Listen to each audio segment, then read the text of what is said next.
आज लड़का से MA BA कह के बैठल, बेटी BEd करैया, ओकरा कोई नौकरी चौकरी न मिलैया। पुतोह से BA कैले है, फाइलन BA सब है। हम लोग के यहाँ पहले झंडा फहरा रहा था, हम लोग महादलित थे, लेकिन अब 2 साल से हम लोग का झंडा नहीं फहरा रहा है। अब क्या सरकार सोच ले, हम लोग के बारे में कुछ पता नहीं है। हम लोग कमाते खाते हैं, न खेत बाड़ी है, रहता है, कमाते हैं तो खाते हैं, ना तो हम लोग बैठे हुए रहते हैं। कोई पूछने वाला नहीं है यहाँ, मुखिया वार्ड सरपंच पूछने वाला सर नहीं है। मोरो चाहे जियो अपना भाग से। 2-4 आदमी को जहाँ पर देखता है वहाँ पर मारने के लिए भी दौड़ता है कि 2-4 आदमी इकट्ठा नहीं हो। न तो सबके जहर खिया के मार देथिन, कहले इतना अरबा चाउर खतै लोग, जहर देथिन सब खा के मर जते एके बेरा। आई काम न धंधा, कुछ आदमी भूखे प्यासे कथी करते।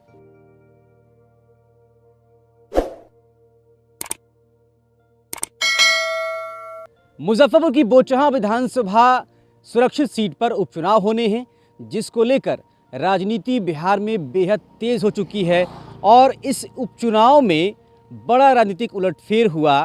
वीआईपी के जो कैंडिडेट होने वाले थे, मुसाफिर पासवान के बेटे अमर पासवान, वो आरजेडी में चले गए और आरजेडी से उनको टिकट मिल गया। और इसके बाद जो पुराने लालटेन धारी थे रमईराम, वो अब वीआईपी के टिकट पर चुनाव लड़ रहे हैं। लेकिन इन सब का परिणाम ये हुआ है कि वीआईपी के जो 3 विधायक थे उनका बीजेपी में विलय हो चुका है और वीआईपी इस वक्त संकट में नज़र आ रही है। मुकेश सहनी के मंत्री पद पर भी तलवार लटक रही है। मुजफ्फरपुर की बोचहां सीट पर हो रहे उपचुनाव में मुकाबला जो है वो बेहद रोमांचक होता हुआ नज़र आ रहा है, क्योंकि 3 जो बड़े चेहरे सामने आए हैं, चाहे वो आरजेडी के अमर पासवान हो या फिर रमईराम की बेटी डॉक्टर गीता कुमारी वीआईपी से, या फिर बेबी कुमारी जो कि पूर्व विधायक भी रही हैं बोचहां से, इन तीनों की उम्मीदवारी का ऐलान हो चुका है। और इन तीन जो है ये बड़े चेहरे, इनके बीच कहीं ना कहीं त्रिकोणीय मुकाबला होने की उम्मीद थी। इस बीच कांग्रेस ने भी महागठबंधन के भीतर से भी कहीं ना कहीं अब जो है एक दूसरा प्रत्याशी आ चुका है और कांग्रेस ने भी अपना प्रत्याशी तरुण चौधरी के रूप में उतार दिया है।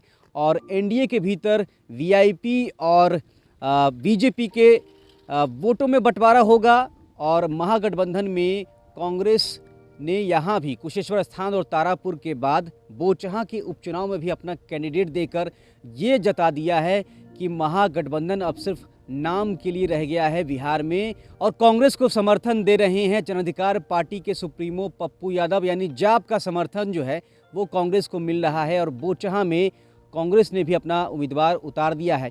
लेकिन लड़ाई जो है वो त्रिकोणीय होने की उम्मीद है, क्योंकि 3 बड़े जो चेहरे हैं, चाहे बेबी कुमारी हो बीजेपी से, या आरजेडी से अमर पासवान, या फिर वीआईपी से रमईराम की बेटी डॉक्टर गीता कुमारी, इनके बीच ही जंग होने की उम्मीद की जा रही है। तो मुजफ्फरपुर की बोचहां की सीट ये दलित सीट है, सुरक्षित सीट है, एससी की सीट है और दलितों का किस तरीके से विकास हुआ है, भला हुआ है इस दलित सीट के ऊपर, और जो विधायक रहे हैं पूर्व में उन्होंने क्या किया है, नहीं किया है, इसको जानने के लिए हमारी टीम जो है वो ग्राउंड ज़ीरो पर उतरी। और जब हमने लोगों से बातचीत की, दलितों से जब हम उनकी समस्याएं जानने की कोशिश की और पूछा कि आपको यहाँ के जनप्रतिनिधियों से अब तक क्या मिला, तो क्या कुछ हमें हासिल हुआ, आप इस रिपोर्ट के ज़रिए देखिए और अपनी राय हमें कमेंट करके ज़रूर बताएं।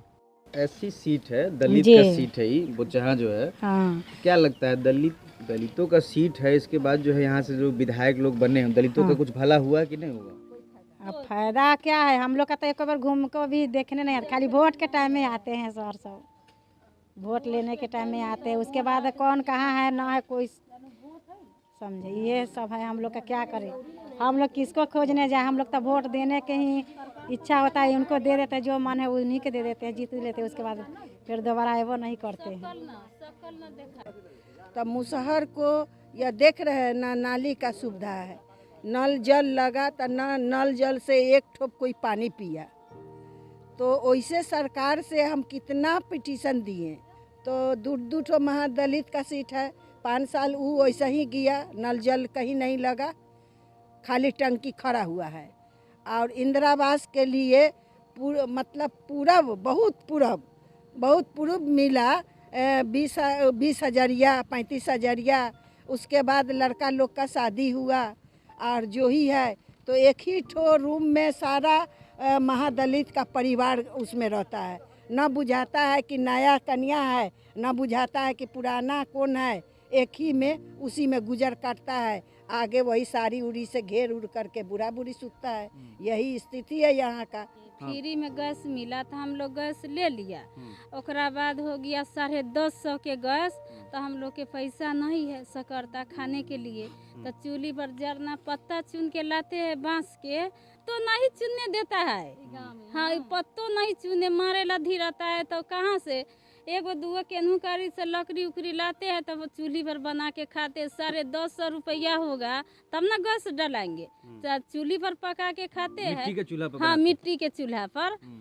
इंदिरा आवास के हो गया 20 साल के, 20 साल 25 साल पहले के घर है। तो हम लोग फॉर्म भरा से नहीं 20,000 कितना मिला था? 20,000 पहले 20,000। हाँ, 20,000 वाला घर ढह गया, ढनमना गया। तो ओकरा बाद फॉर्म भरा से हाँ 50,000 मिलेगा तो घर के मरम्मत होगा। आज तक ले वो पैसा न मिला। तो मुखिया तो देख के जाइ छै, मुखिया के कहै छी तो मुखिया देख लै छी, हो जाइ छै। जब देत रहलै पहले 2,000 रुपया 3 महीना पर, ओहो बंद हो गेल। तब कथी सरकार को सहारा 2,000 देलकै। जब आदमी सब पढ़ लिख के बच्चा सब हमरा बैठल है MBA BA कऽ के, तो कुछ ना कोई मिलै छै। बेटी सब BA कऽ के बैठल है, कुछ न मिलै छै। कथी के है आदमी सब सरकार में हर साल दैत रहे, ओहो न मिलै छै। ओहो न हमरा सब कुछ मिलै छै। दारू बिका रहल है, घर में पुलिस ना ढुकै छै, बोल मारत डराई छै। आ हमरा से गरीब देख के बंदूक लेके मारै छै, भौंकै छै, बोल भौंक के आ पकड़ के बांध के ले जाओ। डरवाई छै, बजोरी घर में से घींच के लेबै, कहीं से पिकाएगा सुतल रहेगा, घर में से उठा के ले आइएगा, आपके नहीं छोड़ेंगे। आप बोलो छुड़ाने के लिए पैसा मांगता है। अच्छा रख ले पैसा लाइए, रसीद लाइए, उसके जमीन के रसीद दे, छोड़ा के लाओ, छोड़ा के वालों लाइए रसीद लाइए जमीन के, तब छोड़ा के लाएंगे ना तो में फूल के मर जाएगा से कहता है। ये कौन इतना निकाल दिया नियम गरीब के चलते? गरीब कम होता है या मतलब तारी ना पीता, कुछो ना खाते, कथी खा के जीते? खाना दियो जिंदगी भर के देते आदमी, पुलिस वाला देता है जो उतना भेजे छथिन सरकार उतना करें तो कौन इतना करे? दारूबंदी का नाजायज फायदा जो है सो पुलिस उठा रहा है। अब पुलिस इतना धांधली किए हुआ है, कुछ कहने के लायक नहीं। और ले जाता है झूठ मूठ का, घर से उठा के ले जाता है और कहता है कि रहुआ मठ से लाए। ये मुसहरी का बात हम कर रहे हैं। रहुआ मठ से लाए तो सोना चांदी का दुकान लूट रहा था, तो इस्माई का गांजा अफीम लेके भाग रहा था।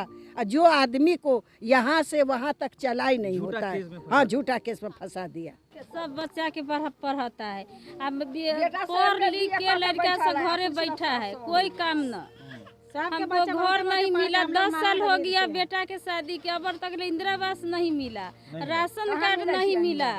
6,000 बोला नहीं जीत जाएंगे तो 6,000 देवे, वो 6,000 नहीं मिला। कुछ सहारा हमरा न मिलल। 5 साल से एकदम एगो उपजा पाती न होइए, जे तनका मनका कमा के लबे वहे खाएलक धिया पुता। हमको सके क्या चाहिए? घर दीजिए, राशन दीजिए, रोजगार। जब बउआ रहा है, बच्चा सब भटक रहा है, उसको काम दीजिए। हम जाहिल है तो हमको जाहिल वाला काम दीजिए। कोई काम ही नहीं है, जे नीमक रोटी खा के दूरा पर बैठी रहेगा। तो अब बात आई है महादलित को सीट मिलने का आई, तो हम लोग इस बार अमर पासवान को चुने हैं। हम लोग अमर पासवान को नहीं चुने, हम लोग लालटेन को चुने हैं कि हम लोग RJD में बहुत खुशहाल थे, पुलिस धांधली नहीं था। और लोग कहते थे कि जंगल राज है, नहीं जंगल राज था तो अच्छा था कि छुप जाते थे, ये दंगल राज हमको अच्छा नहीं लगा। तो बोचहां विधानसभा उपचुनाव को लेकर हमारी ये ग्राउंड रिपोर्ट आपको कैसी लगी, हमें कमेंट करके ज़रूर बताएं। मेरा नाम राजमोहन सिंह है और आप डेमोक्रेटिक चरखा देख रहे थे।